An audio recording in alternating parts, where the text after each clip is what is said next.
नमस्कार, news point लेकर हाजिर हूं मैं राजीव। दोस्तों, मोदी सरकार और खुद नरेंद्र मोदी शुरू से सवालों को टालने के रास्ते पर चले हैं, लेकिन अब मजबूत विपक्ष के सामने यह रवैया बहुत दूर तक नहीं चल पाएगा। यह बात आज फिर जाहिर हो गई है। आज एक तरफ संसद में हंगामे के बाद आखिरकार ऑपरेशन सिंदूर पर चर्चा की शुरुआत हो ही गई, जिसमें सरकार की तरफ से रक्षा मंत्री राजनाथ सिंह ने शुरुआत की, लेकिन कांग्रेस ने यहां फिर मोदी के गायब होने का सवाल खड़ा कर दिया।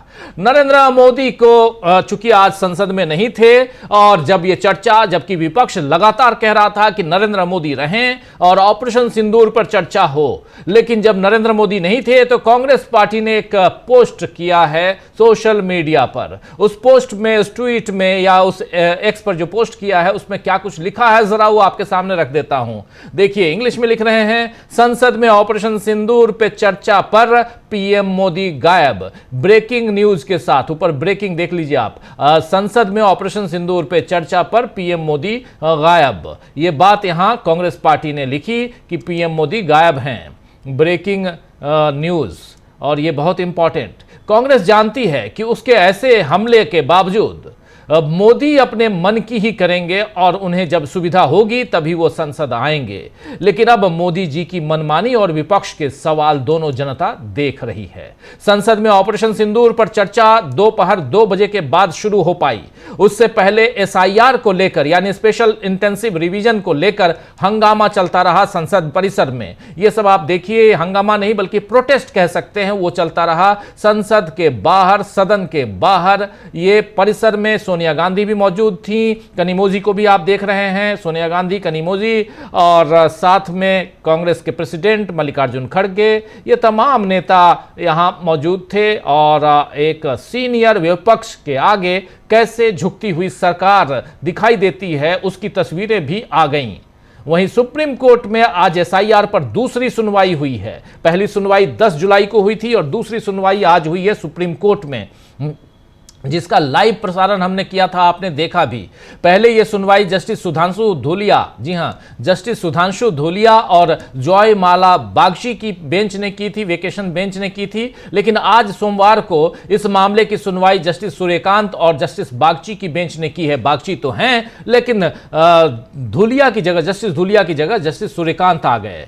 आज अदालत ने ड्राफ्ट मतदाता सूची के प्रकाशन को तो नहीं रोका, लेकिन बेंच ने मौखिक रूप से चुनाव आयोग से कहा है कि वो कम से कम आधार और एपिक कार्ड यानी वोटर कार्ड जैसे वैधानिक दस्तावेजों पर विचार करे। जस्टिस सूर्यकांत ने चुनाव आयोग के वकील से मौखिक रूप से कहा है कि आधिकारिक दस्तावेज सही लगते हैं, आप इन 2 दस्तावेजों यानी आधार कार्ड और वोटर कार्ड के साथ आगे बढ़ें। आप इन दोनों दस्तावेजों यानी आधार कार्ड और वोटर आईडी कार्ड को अपने इस प्रोसेस में शामिल करें, इस प्रक्रिया में शामिल करेंगे। जहां भी आपको जालसाजी दिखे वो केस दर केस आधार पर होगा। दुनिया का कोई भी दस्तावेज जाली हो सकता है, लेकिन आप ये कह के नहीं कह सकते कि नहीं, चूंकि आधार जाली हो सकता है इसलिए हमने आधार को नहीं रखा है।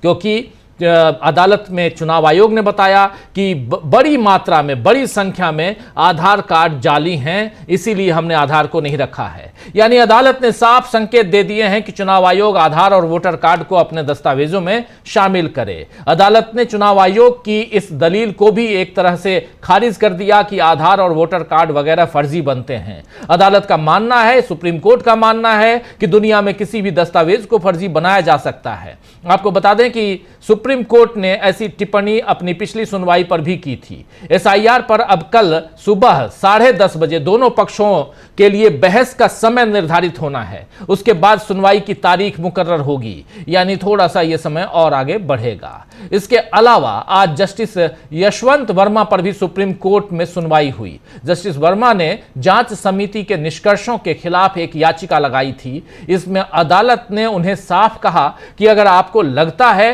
कि कमेटी को जांच करने का हक नहीं था तो आप कमेटी के सामने पेश क्यों हुए। इस मामले में अगली सुनवाई परसों यानी 30 जुलाई को होगी। आज सुप्रीम कोर्ट ने बीजेपी के मंत्री, मध्य प्रदेश के मंत्री विजय शाह को भी कर्नल सोफिया कुरैशी मामले में सार्वजनिक माफी न मांगने पर कड़ी फटकार लगाई है, कड़ी टिप्पणी की है और नीयत पर सवाल उठाए हैं। तो कुल मिलाकर आज सुप्रीम कोर्ट में कई हाई प्रोफाइल मामलों को लेकर गहमागहमी बनी रही, वहीं संसद में भी काफी हंगामा देखा गया। ऑपरेशन सिंदूर पर राजनाथ सिंह ने जब शुरुआत की तो राम, कृष्ण, सुदर्शन चक्र, बुद्ध, 1965, 1971, इन दोनों, खासकर 1965 और 1971 की लड़ाई, इन सबको अपने भाषण का हिस्सा बनाया। तभी जाहिर हो गया था कि बिल्कुल मोदी जी की तरह मुद्दे की बात न कर बाकी सारी बातें आज होंगी और वहां जिन जिन मुद्दों पर विपक्ष सत्ता पक्ष को घेर रहा है उन पक्षों को किनारे किया जाएगा। वही यहां लफाजी करते हुए नजर आए रक्षा मंत्री। हालांकि विपक्ष ने सरकार को बार बार मुद्दे पर टिके रहने पर मजबूर कर दिया। आज तो राहुल गांधी ने राजनाथ सिंह को बीच भाषण में ही टोक दिया। दरअसल राजनाथ सिंह ये कह रहे थे कि उन्होंने पाकिस्तान ने हमारे डीजीएमओ को फोन किया और कहा कि महाराज अब रोक दीजिए, सर रोक दीजिए, बहुत हो गया, और हमने उनकी बात मान ली, लेकिन एक शर्त के साथ। तभी राहुल गांधी खड़े हो गए और उन्हें टोक दिया। राहुल गांधी तुरंत खड़े हुए और पूछा, तो आपने कार्रवाई क्यों रोकी? आइए जरा देख लीजिए। हालांकि राहुल गांधी जैसे खड़े होते हैं, कैमरा उनके पास से हटा दिया जाता है। जरा देखिए इस पूरे वाकये को। यह पेशकश इस कैबिनेट के साथ स्वीकार की गई थी। रुकिए बता दूंगा,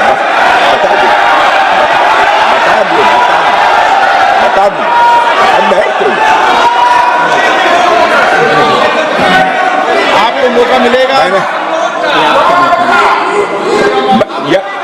यह क्यों रुका, इसका पहले ही मैं पूरी तरह से वर्णन कर चुका है। अध्यक्ष महोदय, मैं नेता प्रतिपक्ष को बहुत सम्मान के साथ कहना चाहता हूं कि कृपया एक बार मेरा पूरा भाषण पूछ लें। आपको प्रश्न पूछने की पूरी आजादी है, आप पूछ सकते हैं, मैं उसका उत्तर दूंगा।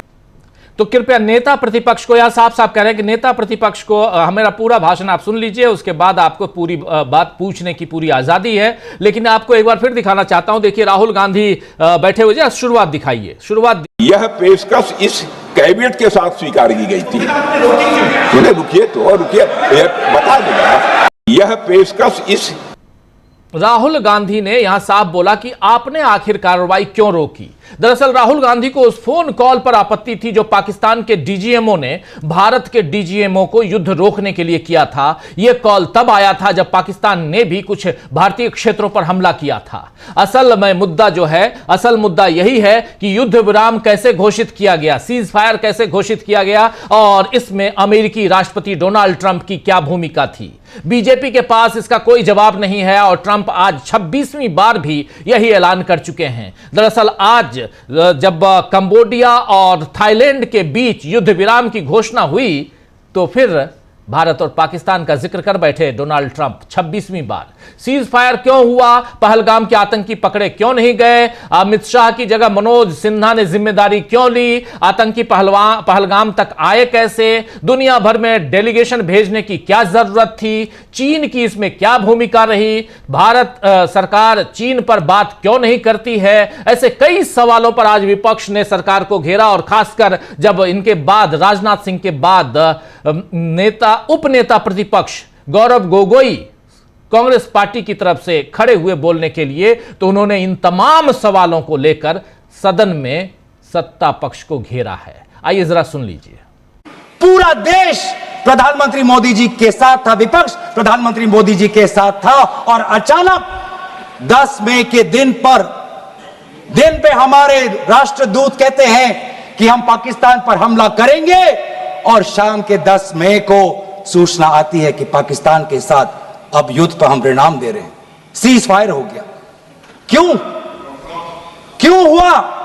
हम आदरणीय प्रधानमंत्री मोदी जी से जानना चाहते थे, अगर पाकिस्तान वाकई में अपने घुटने टिकने के लिए तैयार था तो आपने क्यों रुका, आप क्यों रुके, और किसके सामने आप झुके, किसके सामने आपने सरेंडर किया, किसके सामने आपने सरेंडर किया?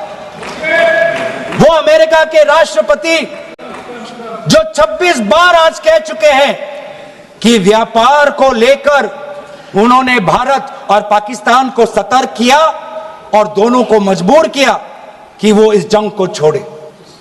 26 बार आज राष्ट्रपति ट्रंप खुद कहते हैं कि 5-6 जेट गिरे हैं। एक एक जेट करोड़ करोड़ अरब अरब रुपयों का है, मिलियंस एंड मिलियंस का है। इसलिए हम जानना चाहते हैं, आज हमें स्पष्ट रूप से आदरणीय राजनाथ सिंह जी बताएं, देश पर विश्वास करें, देश में वो साहस है सच्चाई सुनने की। आज आप बताएं कितने लड़ाकू जहाज गिरे। हमारे में वो साहस है क्योंकि ये सूचना ये सच्चाई सिर्फ देश के नागरिकों के लिए नहीं, ये सूचना ये सच्चाई हमें देश के जवानों को भी देना है। आज उनसे भी झूठ कहा जा रहा है, उनके बीच में भी भ्रम फैलाया जा रहा है। हम उनकी जो सच्चाई है आज हम सदन के अंदर लाना चाहते हैं।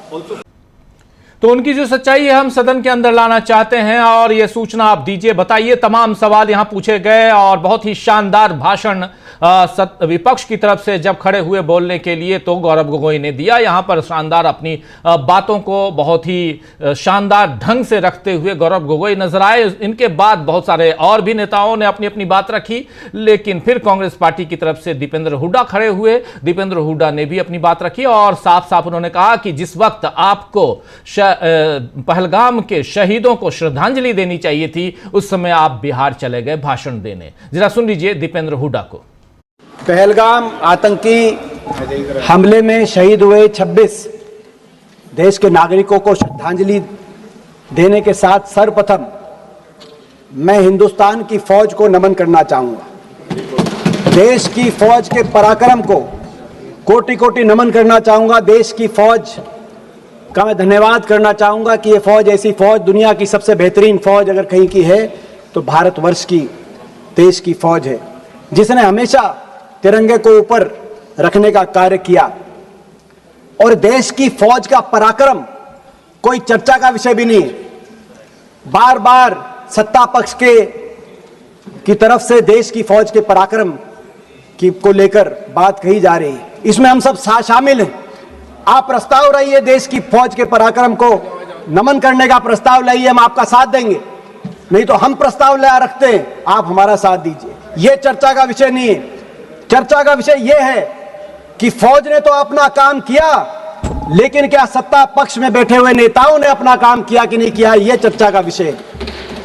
चर्चा का विषय यह है कि सत्ता पक्ष की कार्यप्रणाली क्या रही ऑपरेशन सिंदूर के समय, और हमारा देश लोकतंत्र है, विपक्ष की जिम्मेदारी है। यदि सत्ता पक्ष अपनी जिम्मेदारी में कहीं कमी छोड़ता है तो विपक्ष की जिम्मेदारी है उस कमी को, उस खामी को देश के जनता के सामने रखे।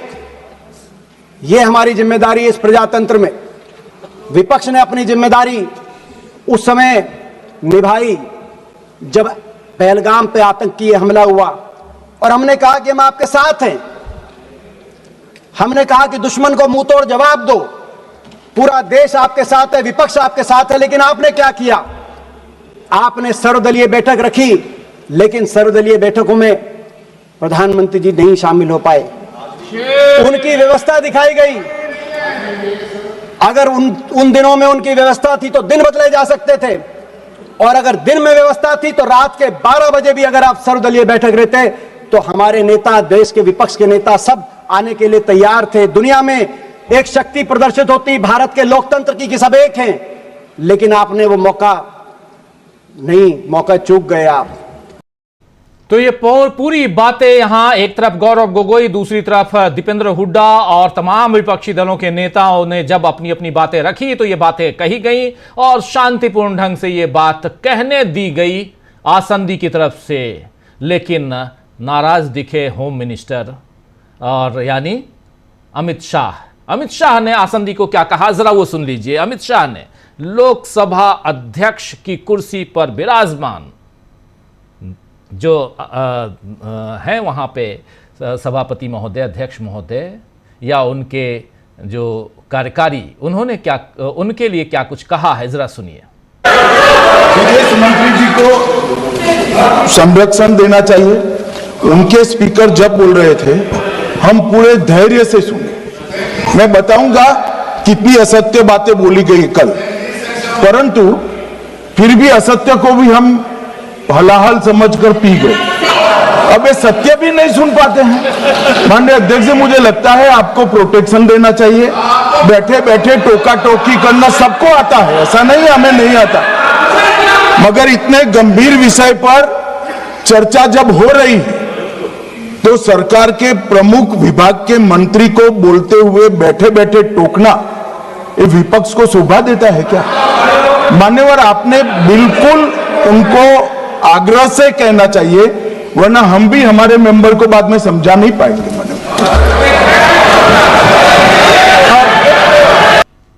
तो सुन लिया, सीधे सीधे यहां धमका रहे हैं अमित शाह। और धमका किसको रहे हैं?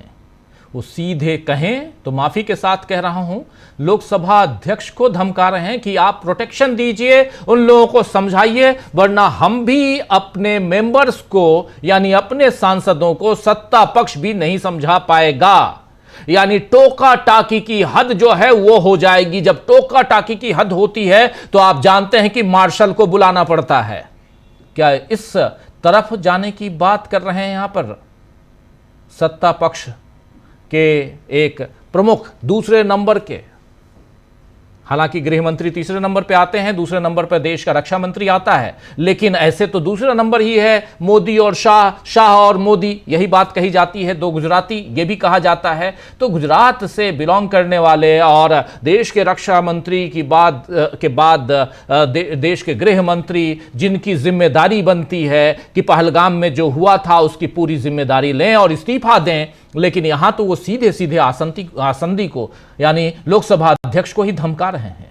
चलिए खैर, ऐसा क्यों हो रहा है ये समझेंगे और न्यूज पॉइंट में आज चर्चा करेंगे कि किस तरह संसद से सुप्रीम कोर्ट तक घिर गई है बीजेपी और लाचार दिखी मोदी सरकार। ये लाचारी दिखाई दे रही है जो तस्वीर आपने देखी है। इसको बाद में फिर दिखाएंगे उन साथियों को जो बाद में जुड़ेंगे हमारे साथ।